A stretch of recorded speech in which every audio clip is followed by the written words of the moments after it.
Tingnan mo to, sa bawat piso na nilalagay namin sa Facebook ads, may bumabalik na 10 piso na benta. At ituturo ko sa'yo yung simple setup na kahit sino, kahit beginner, pwedeng gawin yon.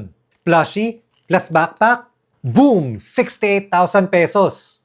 Ito yung binenta namin na product. Simple lang, di ba? Malambot na bag lang. Pero pag nahanap mo yung tamang audience at tamang creative and then run it as Facebook ads, you can get this kind of results. So in 2 days, we spent $110 or 6,500 pesos and we made $1,158 or 68,000 pesos, giving us a 10.46 return on ad spend. So ganito ginawa ko.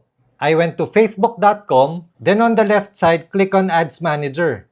Then I clicked on Create, I chose Sales, click Continue, at pinili ko itong ad set budget. Yan sales, dahil gusto natin ng benta, hindi likes and shares. Tapos ABO, dahil gusto natin ng control sa budget.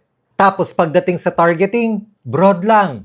No interest, no lookalikes, no custom audiences. Wala na ring gender filtering and age filtering. Pero I'm targeting worldwide buong mundo. Pero naka-exclude yung mga bansa na hindi nagde-deliver yung kliyente. Tapos sa loob ng bawat ad set, meron lang tayo 5 to 6 creatives. Backpack din to. 5 to 6 creatives din.